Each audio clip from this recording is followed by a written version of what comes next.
Hello and welcome to Global Eye. I'm Parikshit Luthra. Tomorrow, India will face a 50% tariff on its exports to the United States. The Trump administration has notified India about the imposition of additional 25% tariffs and has blamed it on India's oil purchase from Russia. However, US has not penalized China, which is the largest buyer of Russian oil.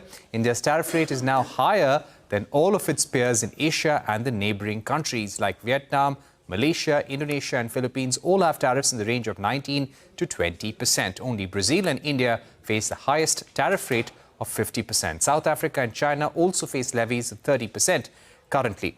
China has also levied reciprocal tariffs on the US. So how will this impact India? According to data from the Global Trade Research Initiative, 66% of India's goods exports are set to be impacted due to higher tariffs. Gems, jewelry, textiles, seafood are set to be the hardest hit. The jewelry sector has already warned that 1.7 lakh people could potentially lose their jobs. Trump has imposed 50% tariffs on steel and aluminium worldwide. Now, that's part of the Section 232 tariffs. However, some pharmaceutical products, copper, autos and certain auto components, among others, are exempted from the additional US tariffs. If no steps are taken to reduce tariffs, GTRI estimates that goods exports to the US would be scaled down to nearly $50 billion in FY26 from $87 billion a year ago. That's a decline of nearly 42%. However, GTRI expects India's overall exports to remain largely stable as it predicts a 10% rise in services export to offset the impact of higher US tariffs. Meanwhile, industry bodies from India and US have sought a 90-day pause in a bid to give more room for trade negotiations. Prime Minister Modi has reiterated that will always prioritize the interests of farmers, exporters and MSMEs. मैं आपको बार-बार वादा करता हूं, मोदी के लिए आपके हित सर्वोपरि है। मेरी सरकार लघु उद्यमियों का, किसानों का, पशुपालकों का कभी भी अहित नहीं होने देंगी। We're now joined by former Indian ambassador to the US, Arun Singh. Thank you very much for being with us on the program. Ambassador, is it now certain, now that these tariffs have been notified, is it certain that they will now come to effect and there is not going to be any deal before tomorrow or before 27th August? With Donald Trump, you never know. But, and according to some reports, industry is requesting for, on both sides for some pause in the imposition of tariffs. But other than that, as of now, there's been no clear indication that there will be a postponement or that they would not be enforced. And the US has issued an order to that effect. Therefore, let's see. I think for the moment, we should be prepared for the fact that as of tomorrow, they're most likely going to come into effect and do our plans accordingly. What could possibly break the ice right now? Is there still a window for diplomacy? Look, there's always a window for diplomacy, but I think the way the tariffs have been imposed on India for this additional 25% is part of the domestic politics of Donald Trump.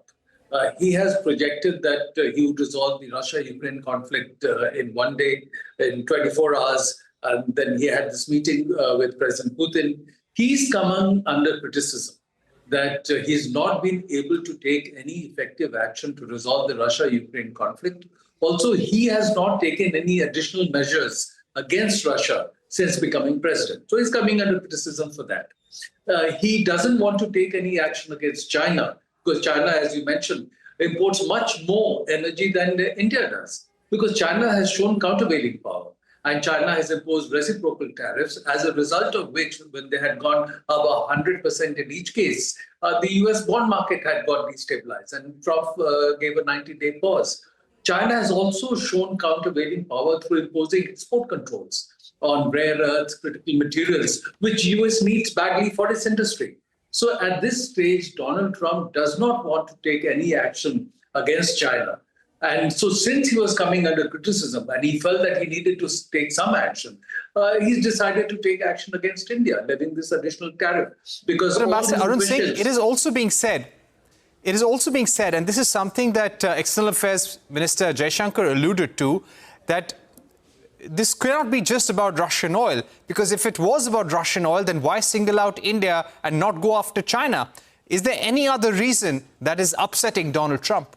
No, I'm giving you the reason. It's because they are using this argument. He's under pressure. So this particular 25%, there's a separate 25% levy that has been done because the bilateral trade agreement could not be worked out.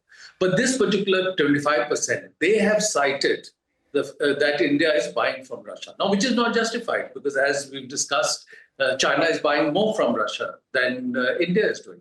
Europe overall, if you add all that they're buying from Russia, not just energy, is buying more from Russia than India is. Turkey is among the largest buyer of petrochemical products from Russia. Now, he's taken no action against those countries. So for what other reasons, he doesn't want to take action against them.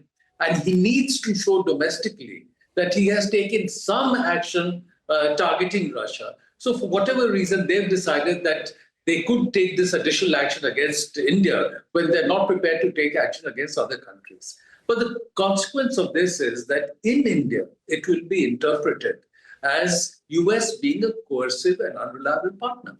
It will also be interpreted that Donald Trump, for his own domestic political reasons, is prepared to throw the India-US relationship under the bus.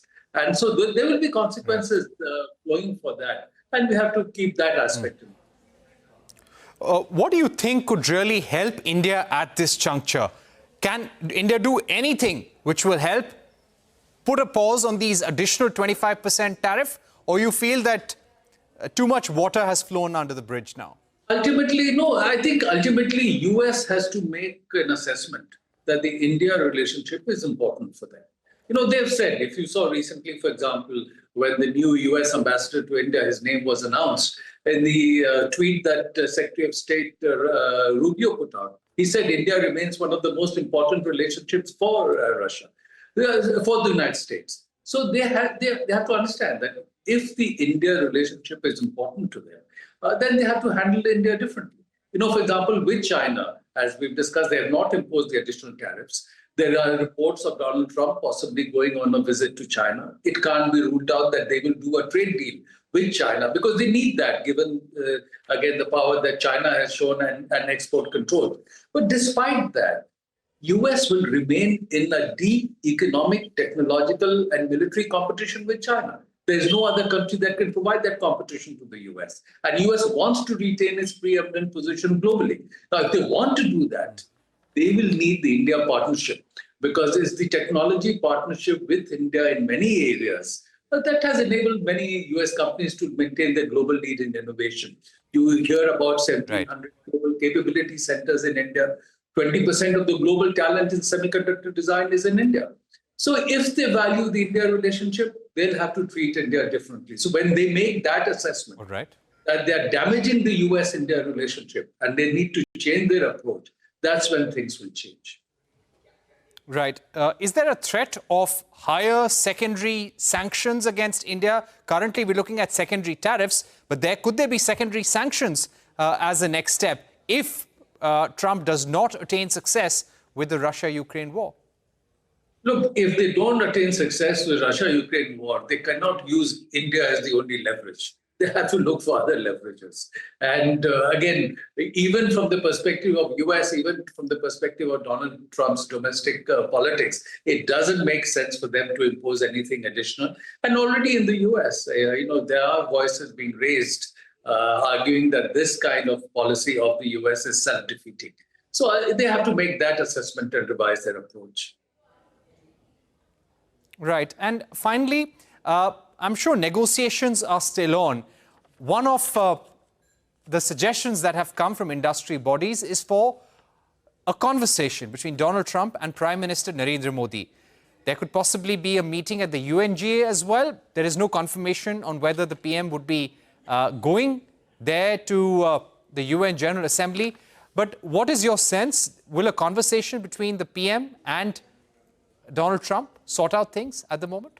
That's really a call for the government to take as to what would be the best way to approach. And even if there is to be a high-level conversation, you have to prepare well for that. because Donald Trump has shown the proclivity that after conversation, he comes out with a social media post claiming benefit entirely for the US and no benefit for the interlocutor. So that could in itself be challenging. So I think those are things that have to be carefully thought through and worked out. All right. Ambassador Arun Singh, thank you very much for joining us on the program with your view. And you're saying that it's time for the US to make an assessment whether they want to cause long-term damage to the India-US partnership or salvage it at this point. We're taking a break, but don't go anywhere. We'll be joined by Arun Singh, RBI MPC member, to decode the impact of additional tariffs and what will be the monetary policy approach that the RBI should take vis-a-vis the tariffs. That's coming up on the other side.